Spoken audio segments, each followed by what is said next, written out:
The chair recognizes Mr. Tinderholt to explain the amendment. Thank you, Mr. Speaker. Members, last night's amendment made it so that county commissioners in border counties would have to approve the Border Protection Unit to operate in that area. I don't think it's smart. We just passed a preemption bill recently. Last night we added an important provision to the legislation about the Border Protection Unit. Unfortunately, part of that amendment restricts these new DPS officers' activities unnecessarily and restricts their ability to secure our border and Mr. state. Speaker, Mr. Moody, for what purpose? will the gentleman yield for questions? Will the gentleman yield for I questions? will as soon as I finish my next paragraph, sir. Not at this time. Their ability to secure our border and state to what the county commissioners are okay with. Members, we don't need to restrict law enforcement's ability to secure our border to what local governments approve or disapprove. We need to be giving DPS and Border Protection Unit the tools they need to do the job. I move adoption and I ask for a record vote. Mr. Moody, for what purpose? Will the gentleman yield for Will the questions? gentleman yield for questions? Yes, sir, I will. So, just so I understand, the purpose of the amendment is to strike the provision that would permit our, I guess, the county commissioners court from, I guess, inviting the newly created border BPU to their jurisdiction to coordinate with them? So not so much coordinate, to approve or disapprove on whether they operate. We just passed a pre-exemption bill a couple weeks ago. I'm afraid that in some of these counties, they'll say that they don't want the Border Protection Unit there, but the people of the United States of America and of Texas deserve a quality Border Protection Unit. Do you think law enforcement that comes into an environment where they're not working collaboratively with local officials and other local county commissioners oversee the sheriff's department in every one of their county, do they not? They do. Do you think it is wise, or do you think it is fruitful to have law enforcement coming into a community that is not coordinating and collaborating with local officials? I think they'll still coordinate, and I think they'll still collaborate. But the problem is going to be when we have a county commissioner. So forcing the local government at the law enforcement level to, it doesn't sound very collaborative to me. Collaboration is usually coordinating. In fact, this bill, whether, wherever people stand on it,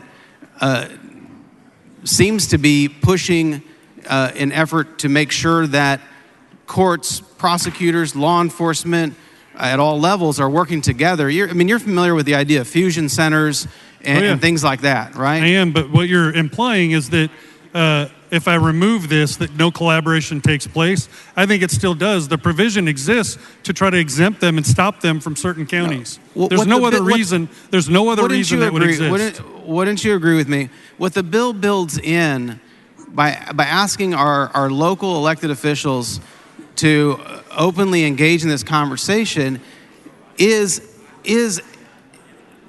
finding a space for all of the folks to come together and have that conversation in a public dialogue. I think it's important. I think it's important for the public back home to be involved in that dialogue. And as a new law enforcement entity, as someone from a community that has a bazillion law enforcement organizations working in my backyard, and by the way, they work very well together. They coordinate, they meet on regular basis. And they do that without the Commissioner's Court having to approve the Commissioner's Court is very well involved in all of those. But they don't have to approve and they or disapprove. designate folks to go be their liaison for these purposes. Not including them in that decision-making process is hostile. I disagree. put it to you, it is a hostile effort. And when you're trying to promote, don't you think the better way to promote collaboration is to bring people to the table and not say, we're just going to cut your seat out at the table, whether you want it or not, whether you want to talk about it or not, we're going to be here. How effective do you think that'll be? So currently DPS doesn't have to get permission from the Commissioner's Court to be where they're at, nor does the National Guard, and they're collaborative and they're working. The only reason I believe this provision exists is to stop them from operating in that county. There's no other reason for it because they will be collaborative. They are right now. DPS is. This new unit How will much be. of a collaborative environment do you think you're creating when the bill as is creates an avenue by which public participation at the local level can be involved, and you remove that? I think currently, don't you think the message to folks back home, at least in my community, will be, we don't want you involved in this process? No, I think they're going to think it's exactly like it currently is. DPS is operating in our backyard. It's not exactly how it currently is because it's a brand new unit of law enforcement. So I do disagree with them. But this is a very different effort. And if it wasn't a very different effort, it wouldn't be necessary. And so for communities like mine, who, by the way, regardless of what some people may think, have a vested interest in a secure and functional border and want to be a productive partner in that conversation. I mean, do you think that a county like El Paso doesn't want a secure border? I think there are some counties that either do or will Well, I'm asking subvert. specifically. I care about El Paso County. Do you think my county doesn't want a secure border? I don't know, and that's not what this is about. This is about now Well, or you're in the talking future. about Can you taking ask me a local question? May I authority answer away. the question? Do you think I my think county now or in the future there will be county commissioners and county courts that want to stop it. Do you or do you not think that my county has a vested interest in a safe and secure border where legal trade can traverse, where people can traverse safely and legally as well? Your county may be doing great, but what about the county that's not yours that does not want these units operating in Which there? county is that? I'm saying now or in the future. Well, which county is that? I just answered your question. What more do you want? Which county is hostile to this right now? I'm saying there could be in the future, and I think this is important. Right now, DPS does not have to coordinate. It's silly that you're thinking that removing this is going to make no collaboration. They collaborate. They have fusion centers, just like you said. They're going to use all the same tools that they and currently use. we do these things in a collaborative way. The nature of this amendment is to send a message to communities like mine that we do not care about your opinion. We do not care about public input and participation in this process with a new unit being stood up in our jurisdictions. And if we're going to do this, we should do it in a way that brings everybody to the table in the most amicable way possible. And so the only way I can read your amendment is we want them to know we don't care what they think. We're going to do this anyway. And I'll tell you that I'm sorry that you read it that way. My intent of the amendment is to ensure that no county says no to a border protection unit going to the border to enforce border protection for Texans, period. And I understand your intent. I have no other way to read this than as cutting out public participation for a community like mine. Appreciate you bringing it, but I think the better way to do things, particularly with law enforcement, is to invite and integrate things in a collaborative measure where the more people that participate, the better. You've heard of the term community policing? I have. Right? And the theory behind community policing is when you have a great, healthy relationship between the law enforcement and the community they come from and they serve. And this is a new unit being stood up that has never been stood up before. And the opportunity for the public to participate, I can wait for you to finish. Go ahead, I'm sorry. The opportunity for the public to participate and be engaged and involved in it was built into the bill through the provision as it came to the floor today. And so as someone who has seen, by the way, one of the safest communities in the country of its size, year after year after year, the city that I'm from, despite all of the rhetoric about my community, it is one of the safest in this nation of its size every year, year in and year out. That is because there is a healthy and good relationship between the law enforcement and the public that they serve. So I see this component of House Bill 7 as a key component of preserving that and not being hostile to it.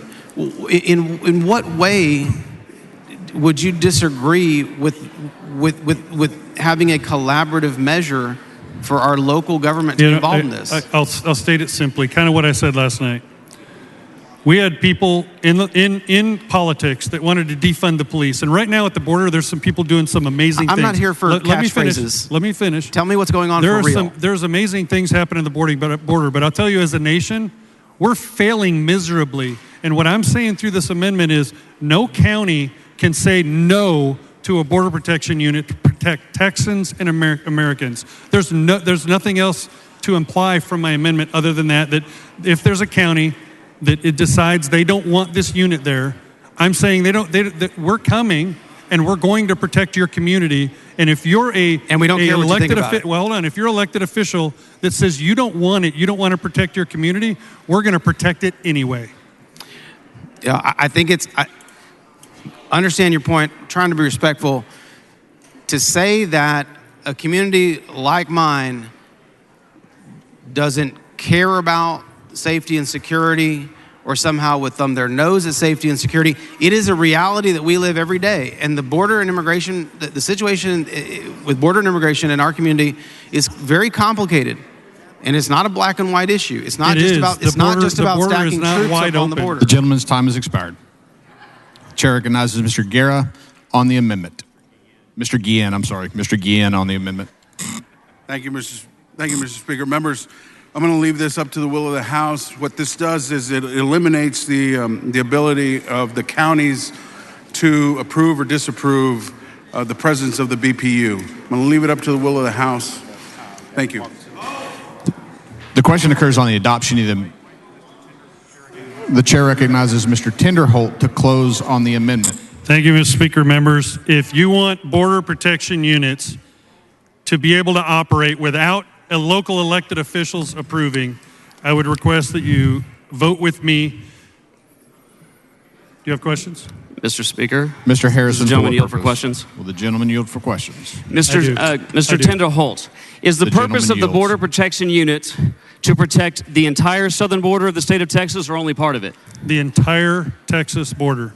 Without your amendment, is there any way that we can know if HB 7 passed that the entire southern border would be protected? Absolutely not. If without your amendment, does HB 7 actually disempower the authority of the state of Texas and subjugate it to local elected officials for the purposes of securing this border? It absolutely does. Without your amendment, is the entire point of the Border Protection Unit effectively gutted? Pretty much. It allows local elected officials This that is might a great be liberal. amendment. If you support securing the border, vote yes on this amendment. Thank Mr. you, Mr. Speaker, I move adoption. The question occurs on the adoption of the amendment. A record vote has been requested. Record vote is granted. The clerk will ring the bell.